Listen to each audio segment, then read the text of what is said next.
One thing we know about life is that not if, but when personal crisis enters our lives, we always have the same two choices. And I don't mean to simplify the drama or the trauma of crisis in our lives, but we have those two choices, and that is it can defeat you or it can define you.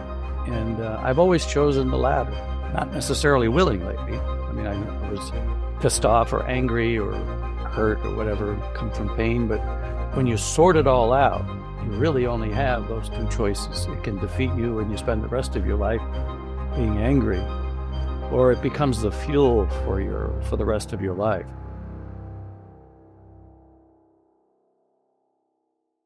Welcome to Thriving in the Age of Disruption podcast series, Patricia and Stephen. Thank you. Thank you. I'm really nice to have you co-host this program with our special guests. So, usually we ask our guests to introduce themselves. So I am Dr. Patricia Gianotti. I'm a clinical psychologist, and I've been practicing for almost 30 years in the field, both with my master's degree and doctoral degree. I am the academic director of an advanced training institute for licensed therapists and psychologists through Loyola University in Chicago. I'm also the vice president of the Woodland Group. Stephen and I have that company together where I do leadership training, executive coaching, and I am also the author of 3 books on clinical psychology. And our 4th book, Stephen and I wrote together, is about to come out, published by Routledge in probably June or July of this year, and that is a leadership book. I think that's it. So I wear various hats. Thank you. Welcome, Patricia. And what about you, Stephen? Well, my name is Stephen Gianotti. I'm founder and president of the Woodland Groups, founded in 2003. Quick background, I come from a relatively small town in a relatively small state here in the northeastern part of the United States. We have about 18 miles of ocean seacoast, and I think at an early age, there was something about the ocean that I think instilled in me a lifetime of inspiration. So I left my home when I was 27 years old and joined the corporate world, worked for a major international airline where I was able to see a good part of the world. I worked mostly in the training and development department for those 15 years. After that, I joined a private consulting firm. I left there in 2003 and started the Woodland Group with Patricia. I've been fortunate enough to work on 5 continents and just done incredible work, not just for the Woodland Group, but also parallel to that was being involved with the Society for Organizational Learning. Stephen and I are husband and wife. We've been married for 38 years. Where we live is a pretty hip town. We're right on the oceans. We do not have any children, but we do have a family of 2 dogs and a cat.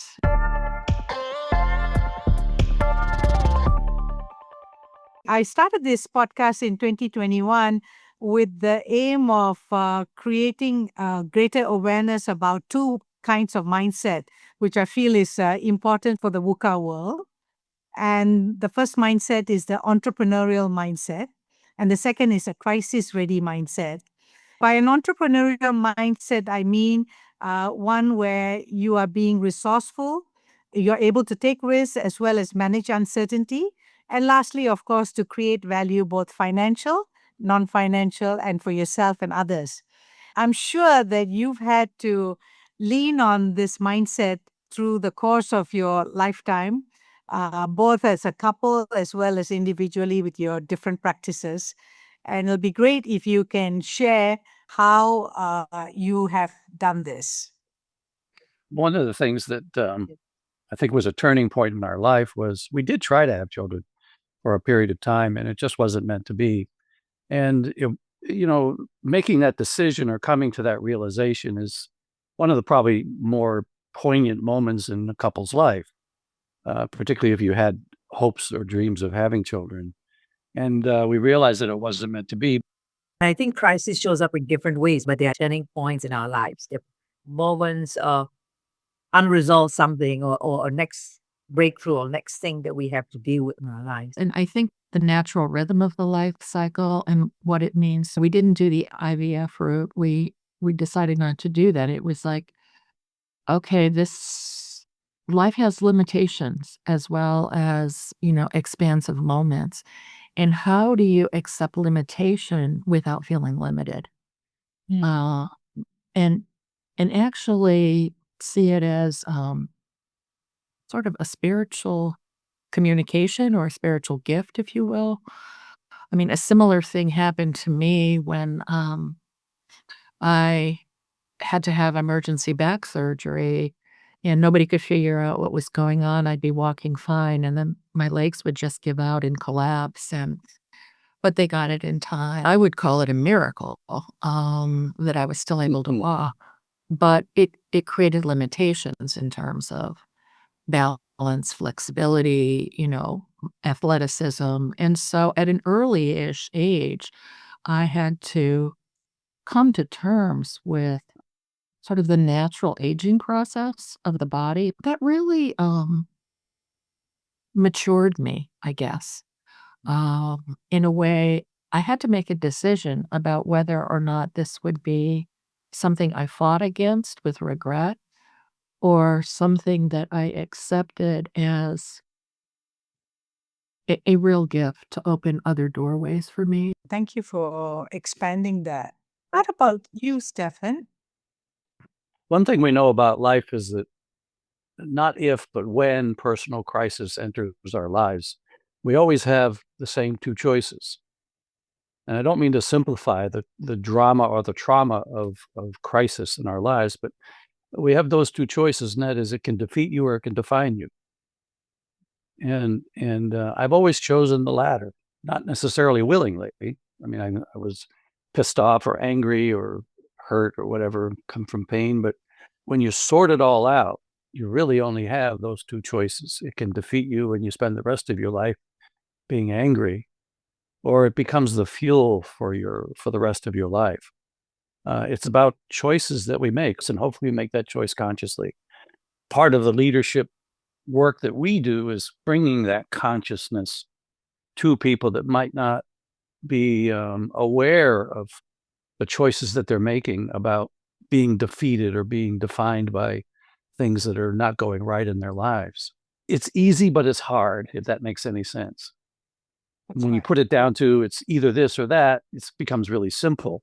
But to actually put that into behavior and to change a mindset, as you well know, can be very challenging for some people. If you've had a lot of trauma or deprivation earlier in your life, having a limitation later in life can trigger earlier sort of experiences or memories or beliefs that nothing is possible. So those early imprintings have some effect on our capacity for resilience. You can't recover from early trauma. I mean, I've dedicated my life to helping people recover from trauma, in part. But I think that part of the success in life in terms of resilience and how you handle crisis essentially also has to do with cleaning up unfinished business from the past and not trying to run away from it or compartmentalize it too much or say, well, that's in the past and I'm just going to overcompensate and prove that I can do this. Or on the flip side of the same coin, be defeatist and not really take risks or not really have the temperament, if you will, for an entrepreneurial mindset.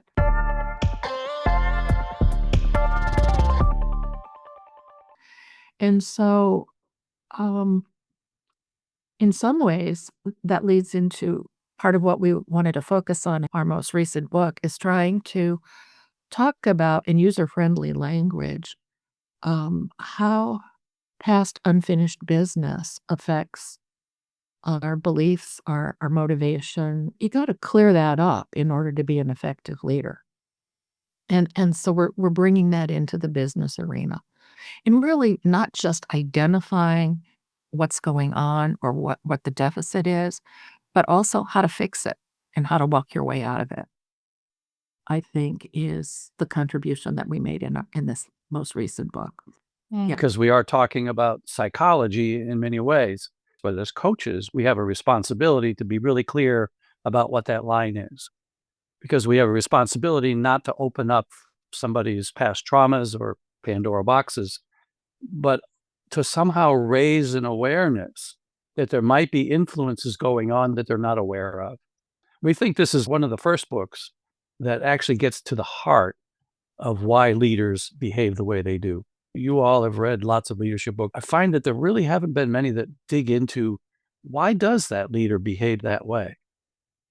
Now, they describe what those leaders' things are, but they don't really say, number one, why, and number two, how can we change that why? Great. Yeah. And you have a collaborator for for this book, right? And how did y'all get together to do this book? Ho is from South Korea, as you mentioned, and I met him 15 years ago. It's at a conference in San Francisco. I stayed in touch with him, and I introduced him to Patricia. He and Patricia have been doing work consistently for probably, 10 years, Patricia, together? 10, 11 years. Yeah. Yeah. Yeah. And Brilliant guy. he's amazing. I think the value of this book is speak to an international audience, not just a Western audience, and how we integrate these concepts, particularly around loyalty contracts, cross-culturally, and the different impact that sort of cultural norms have on individual development in terms of opportunity as well as limitation, and what it means to follow by the rules, and how can you question or examine those rules, and what happens if you question or examine those rules. We had readers. They read a chapter and they give us feedback as we are developing the book. We had 35 of those, and we had readers from every continent in the world, all 7 continents. We changed things in the book based on input or added things to the book. So we took that very seriously. So I think that's so wonderful, right? To be able to write a book that way.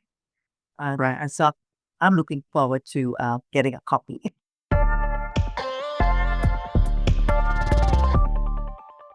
When you look back at yourself and the crisis that you've had, what was it that supported you to get through it? What sort of coping mechanism, support structure, or a daily practice that you had cultivated over time that has been your bedrock of resilience to navigate that crisis?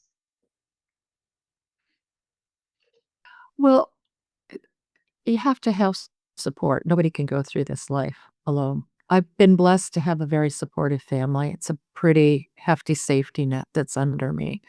Lots of siblings, lots of cousins, and my mother and her sisters made sure that all of the cousins were close, and that was one of the biggest blessings. As we've all grown up and had our own kids and some grandkids, and having a loving partner and really dear close friends. Um, I don't think crisis feels as intimidating or frightening if you feel like you're not in isolation. I mean, isolation is the killer, really.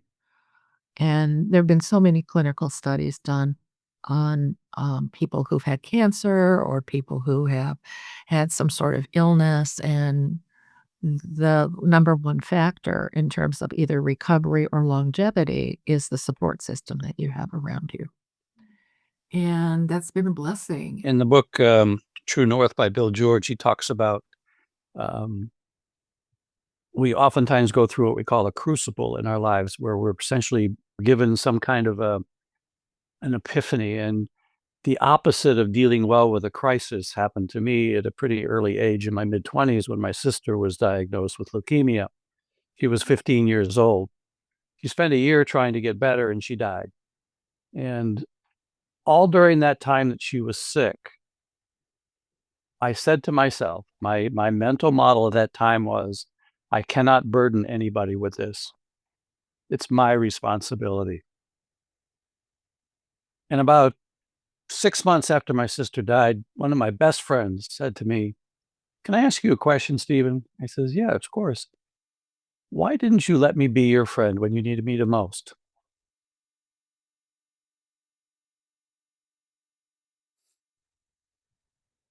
That was a very important lesson because, like Patricia said, doing things alone is a killer. And I actually developed an ulcer during that time.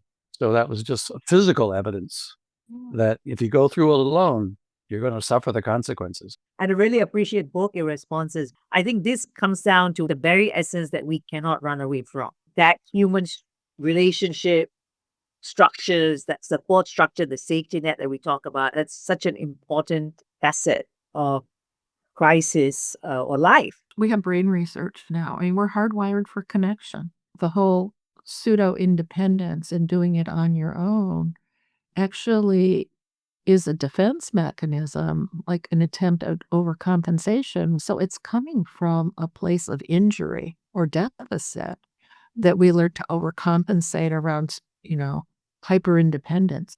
There's one other thing to layer onto this. There's a spiritual force in the universe that connects everything together. And that connection is love. It's part of resilience. It's part of how we cope with crisis and make sense in meeting out of life. And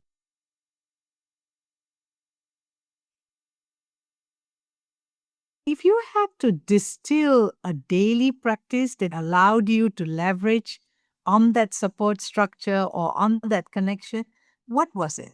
One of the most underutilized tool is gratitude. We all have that tool. I try to do at least every day, expressing gratitude in the most simple ways possible, whether it's looking somebody in the eyes when they're taking my money at a checkout stand for a transaction of buying a bagel, or just expressing, to my wife that I love her. I think for me, the daily practice is looking into people's eyes. And when you look into their eyes, you realize that no matter what they're doing or saying, if it's offensive or whatever, there's somebody in there that has some level of pain or concern, and they have a heart. And as long as I can go in there, that for me is a daily practice, looking into people's eyes. I probably have spent 10 years of my life in my own therapy.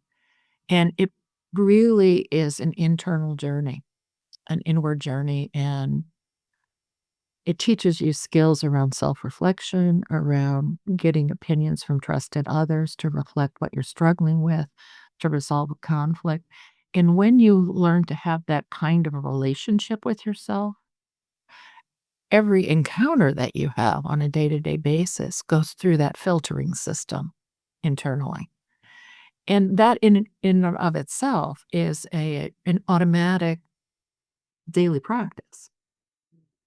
Also, when it comes to spirituality and daily practice, there's a metaphorical set of arms that covers the entire world, ready to embrace you at any moment in time.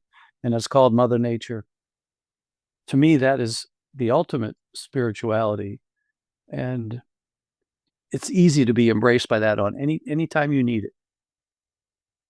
You just got to go outside and look up or look around or listen.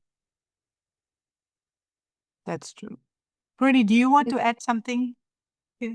All what you said is so wonderfully resonant and important, right?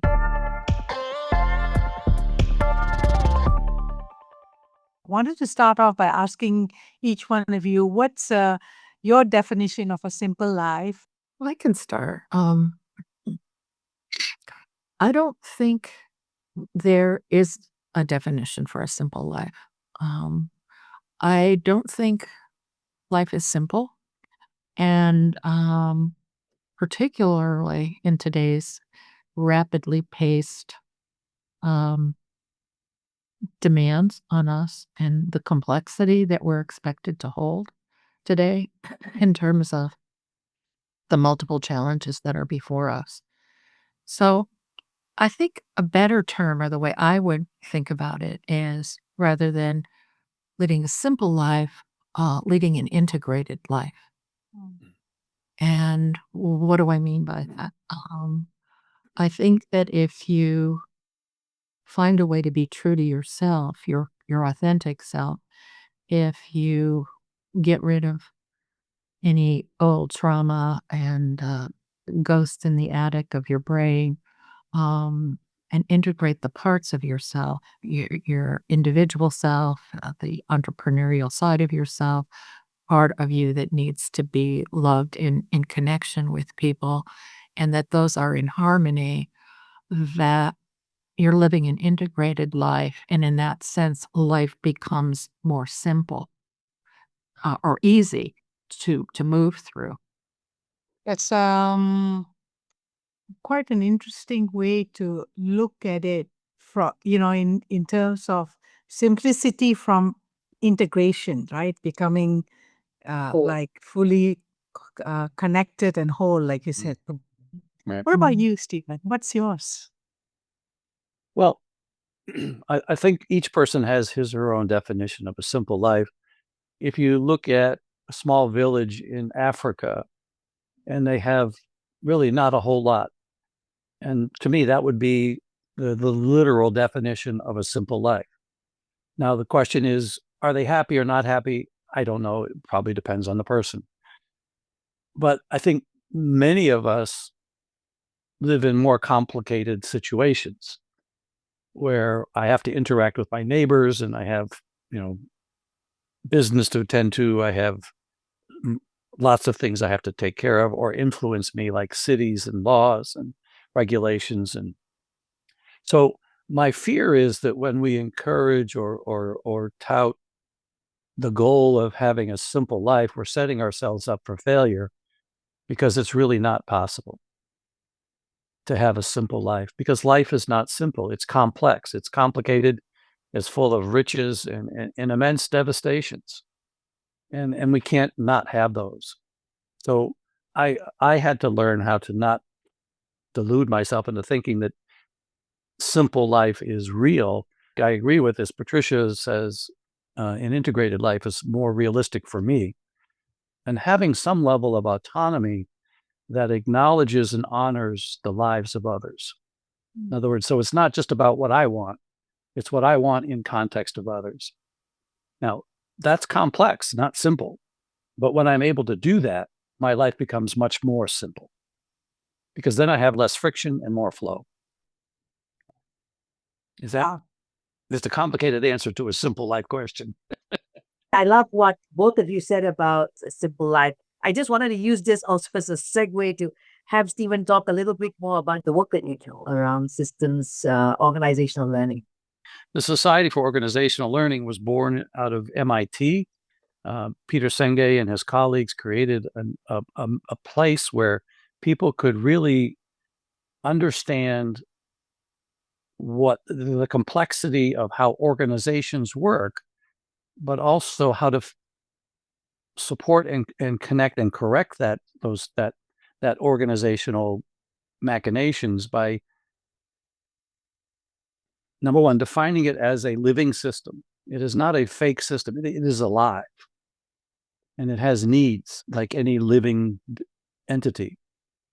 And the Society for Organizational Learning helps us understand that when we treat an organization as if it is a living organism, we can have disciplines whereby we can enhance that organization at the individual level, the mini level, or the macro level, so that it can thrive and be sustainable over long periods of time. The Society for Organizational Learning now has communities all over the globe and continues to grow. And I've just been very honored to be part of it, as have been now thousands of people around the globe. when we look at your deep involvement with Society of Organizational Learning, if you had to define personal mastery or reflect what had you get onto this journey, like a turning point? Personal mastery. I think if you go into the field of psychology, your North Star, if you will. And I've been doing this work for 30 years, and I've never stopped seeing myself as a learner. And the relationship between mastery and continual learning is hand in glove. You never reach a point where that's it, you're an expert. And a measure of vitality, I think, throughout the lifespan is that you continue to challenge yourself to learn and deepen and evolve. And part of what mastery means also is not just about one's sense of self and having a clean sense of self, but self in relation to others, a self where mutuality is, a guidepost that your needs are just as important as my needs. And how do I communicate that? And what do I do if there's a relational rupture? And taking part of personal mastery has to do with learning skills to repair ruptures, which are communication skills. And how do we hold and become a larger container to hold deeper and more complex feelings like grief, like loss?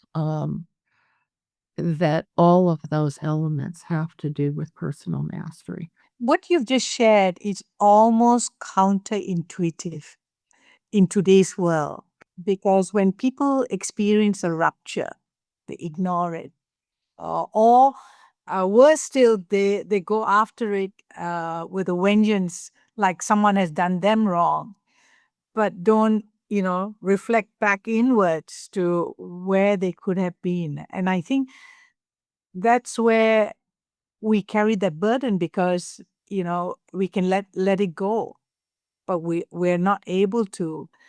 And I know that people can read your book and find maybe a way to doing, to letting go and moving on. But if you had to just share like why it's so important to relook at how we navigate rupture, what would you say to us?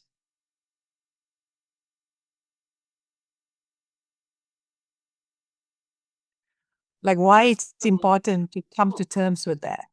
First of all, compartmentalization doesn't work. Even though you tell yourself it does, it doesn't, because it will follow you. It's a shadow. And until you look at that shadow and incorporate the elements that you're trying to avoid and you understand what those are,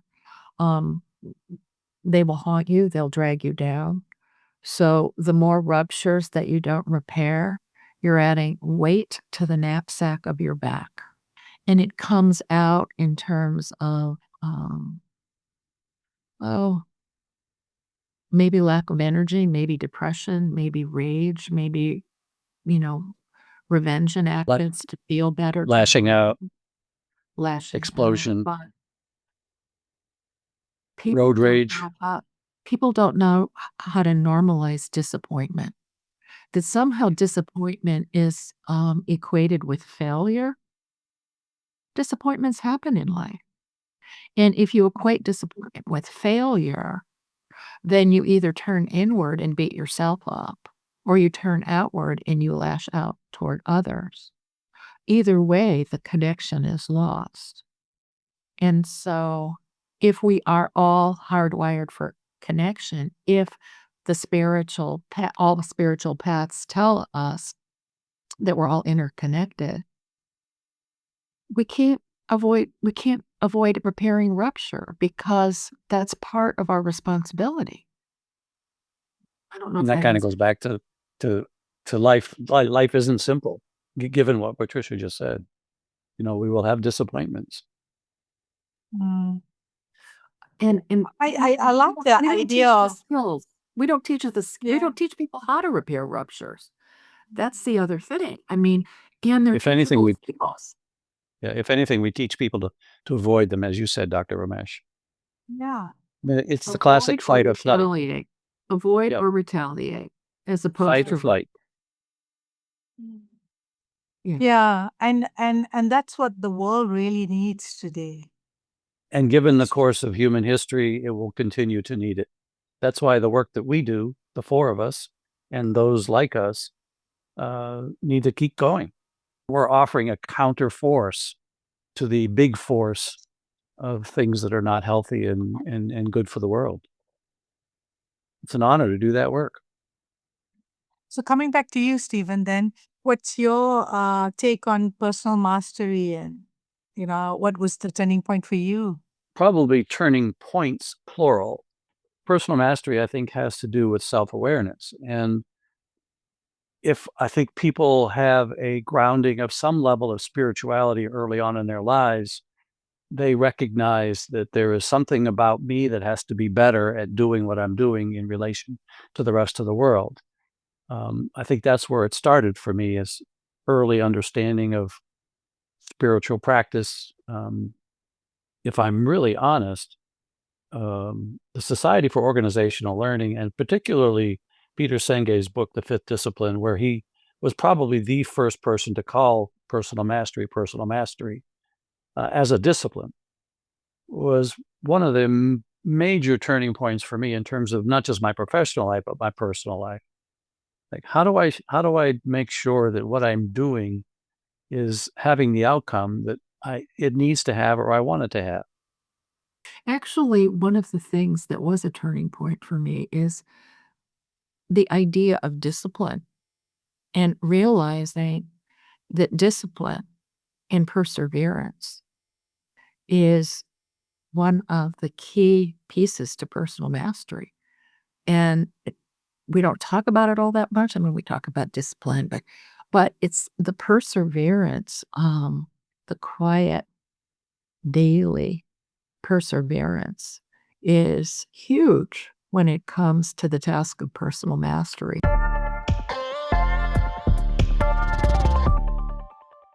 Can the three of you define what is thriving for each one of you? I'm embarrassed to admit that there was a time when the accumulation of tangible things was a sign of thriving. And I look back on that time in my life as a big embarrassment. I had no clue what true thriving was. It didn't take me long to realize that while the accumulation of things filled up my apartment, but it didn't fill up my spirit. And so today, thriving for me means, number one, making meaning by creating value with and for other people. If I'm doing that, I'm thriving. If I'm not doing harm to others or to our planet, that to me is a form of thriving. And the last thing is just learning how to lead and to live with a sense of generosity and gratitude. If I can do those three things, I feel like I'm thriving. Right. First thing was gratitude. The second was an evidence of a thriving life is if you experience joy and laughter. You can tell the health of an organization when you walk in and you work with them by whether or not there's humor and laughter. Doing the work you love is a way of thriving. Great. Thank you. Bernie, do you want to add your definition? Every time you ask me this question, I think I'll have a different answer. So That's it, yeah. And that means you're evolving. I feel like okay, and I'm learning from there, all the guests and my own self, right? Three things is one is being at choice, like I'm at choice, that experience of choice, and which is generated from within, right? It's that my choice, even when there's no choice, I can choose. Second is that there is a coherence, whatever that is there at that moment, right? That experience of connection. And the third thing was compassion, that willingness to to know that as someone else, even if I don't know you personally and directly, that we are on the same journey. We are in this together. And that compassion that arises from that connection, right? That the kindness or that love, those are my three words. Thank you.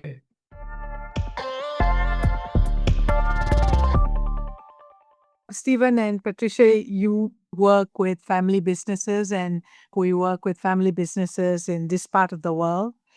What do you think are some of the key challenges that they face, especially the next gen? And whether there is what will support them to navigate the VUCA world? I currently facilitate a monthly meeting of 9 CEOs of family-owned businesses.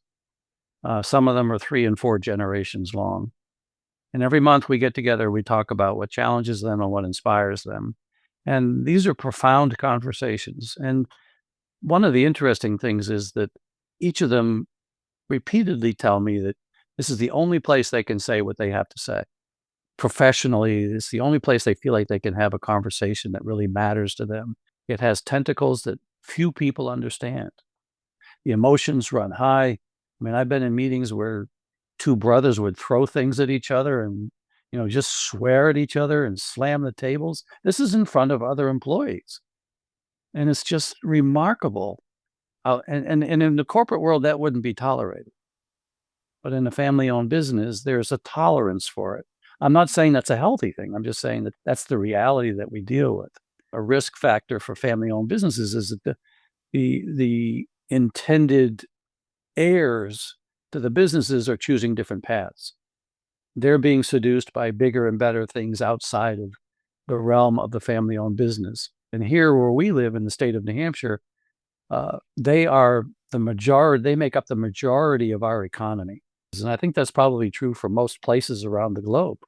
Micro businesses are just the big engine. So I think one of the advantages that family-owned businesses have is they have deep roots and they have the big wings of legacy.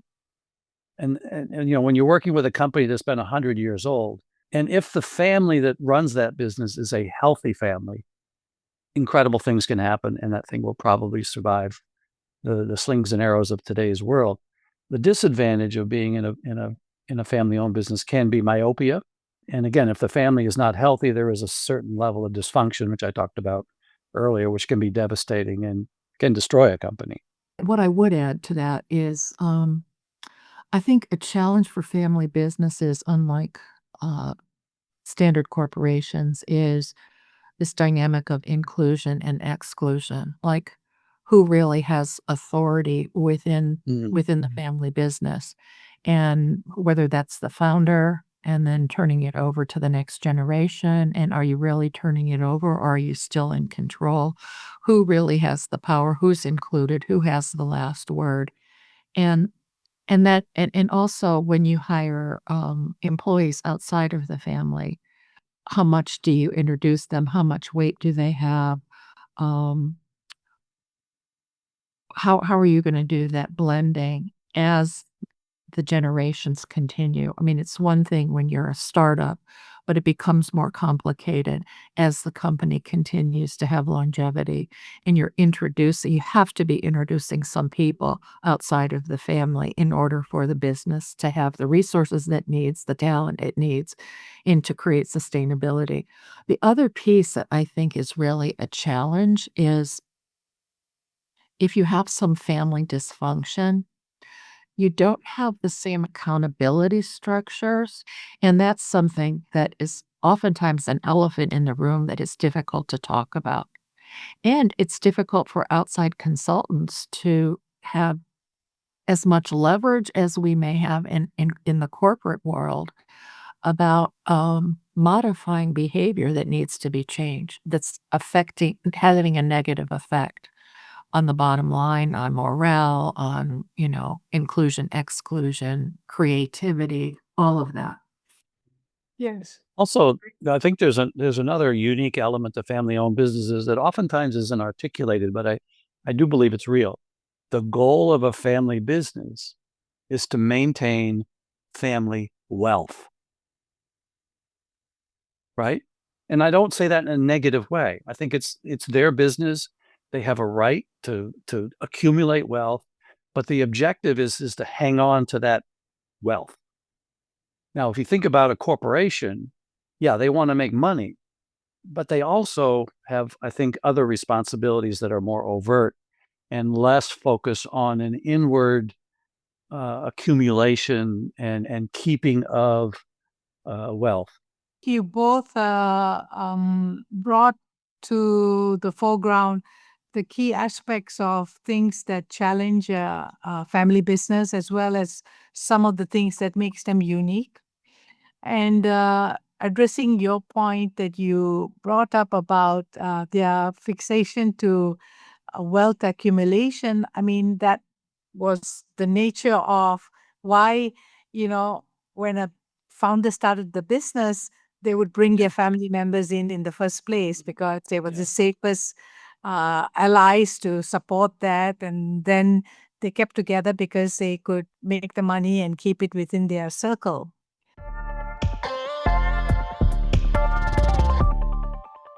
That's what we do in Vietnam in our work with family businesses, nudging them along to look at those things.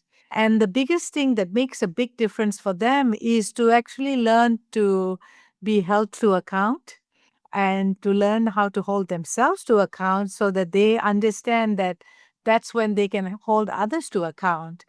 And it's a tough place to be a consultant who brings forward that conversation, Patricia. But that's pretty much also part of what we create in the first part of our initiative. Because if we don't create that, then there's no ground rules us to move forward. I mean, it's a struggle, but they do, alter their behavior. They do alter their mindset, and they move forward. I mean, we have anecdotal example of people who tell us that.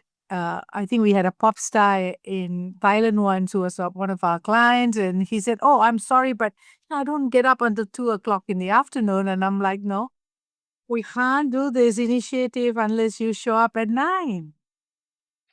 Yeah. And then, how over the next 2 years, every month he would show up at 9, right? That's commitment. But then he got connected to something that was bigger than his own needs, something that he could contribute, which could impact the collective, rather than, just focus on himself. And I think I can sort of relate so much to what you're saying, Stephen, about how you are so excited about your work with family businesses. That's pretty much our experience as well. I am seeing a shift, as you just said, about the next gen thinking a little bit differently about the accumulation of wealth. So it's not either or. Like, we keep the money. It's we keep enough money for us, and we spread it around a little bit.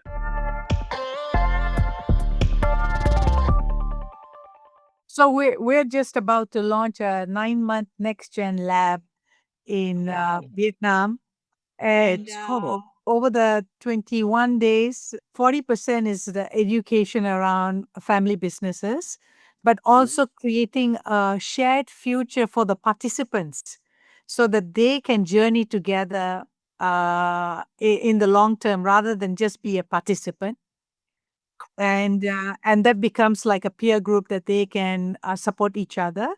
Then That's great. another third of the program is about philanthropy, impact, and the giving circle. So we'll do a project on a giving circle, and they can come up with their theory of change.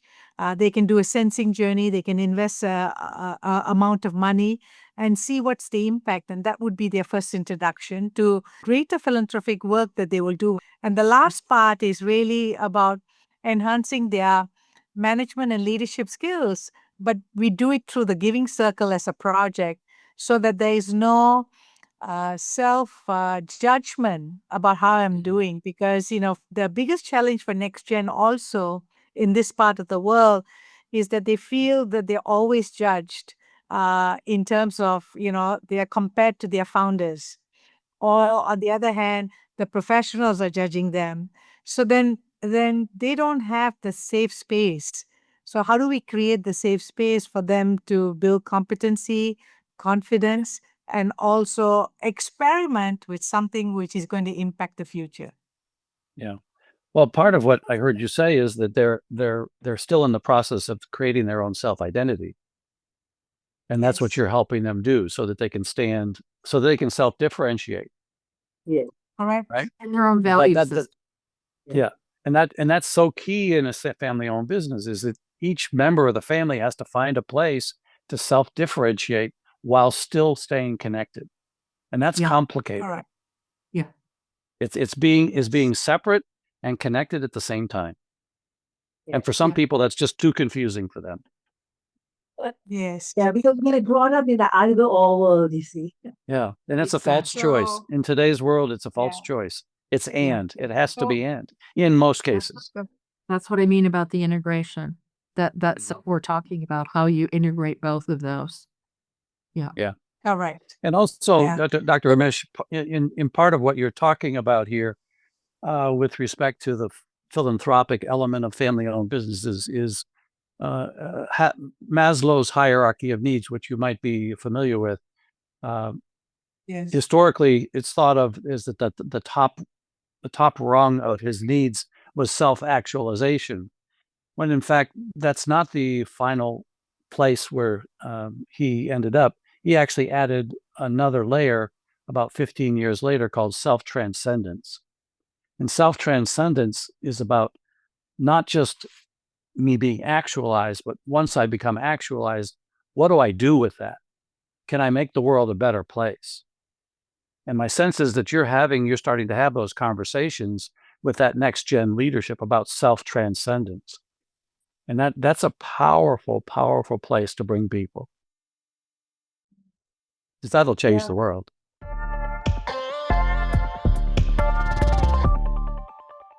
It's interesting that you brought that up, and I recollect now my conversations with my grandmother. She passed away when she was 104, and she 104. yes, and she was of the generation which related to discipline as duty. All the way right until she passed away, right? Like, I will do my stuff. I'm independent. I can take care of myself. And as long as, there is breath in this body, I have to live and live by what I have to do, right?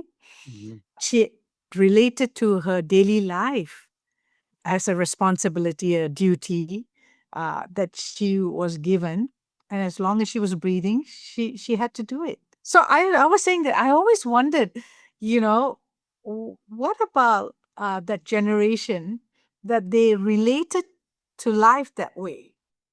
When you were talking, Dr. Ramesh, and you said the word duty, I thought of my grandmother who came from Italy, and I thought, I wonder if that was just their word for love, that it's their way of saying love. I did it for duty, but really the underlying feeling, I think, the intention is to take care of you, to take care of those that have been entrusted to me or that I have a responsibility to. It's out of love. That's just how I heard it. I don't know if it's Yeah. true or not. So in Hinduism, we talk a lot about duties, and there's duties as different phases of life and different roles that we play, right?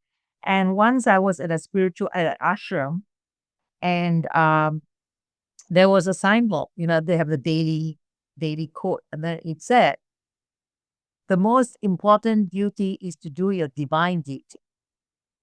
Mm. And so, like, I said, "Oh, I've never heard of that duty before." And so it so happened that morning you were going to have an interview with the guru of the ashram. And we had a special opportunity to ask him any questions. I remember what I read that morning. I said, "Well, what's our divine duty?" Right? And then so he said, "Oh, well, your divine duty is actually knowing who you really are, right? Connecting to your truest self." And, when we connect our truer self, as we all in this conversation get that, then they connected to everybody, right? That I can see you in me. And that's what divinity is. I see yourself in me. Yeah. And so, that ultimate experience of the duty is never a burden. It's really a discovery and an expression. And like you said, yeah, maybe it is love because it is an expression of the connection. Excellent. Well, we have had an enjoyable evening and we've come to the end of this session. Oh, so quickly. Thank you so much. Yeah, It's been it's a great almost pleasure. I have to Yeah. say that the two of you together is really an amazing force between the two of you. I mean, the two of you together, I wish I could see you more in action because I suspect you do incredible things, not just separately, but when you're together in the same room, working together, it must be quite the sight.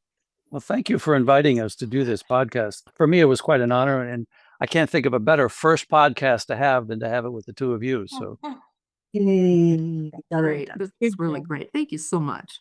Yeah, and all the very best with your book and what's coming up. I know for sure it's going to be something that's going to impact and make the difference that you intend that it makes. So really, thank you for doing that. we're excited. We're excited. So thank you again. Dear listeners, if you've been listening and enjoying the Thriving in the Age of Disruption podcast series, as well as our Mastery Effect podcast series, we'll appreciate it very much if you can share with us the topics that are close to your heart so that we can source the relevant experts and change makers and have them be on our show. Do comment below and let us know where you are commenting from and what is it that is of biggest concern to you.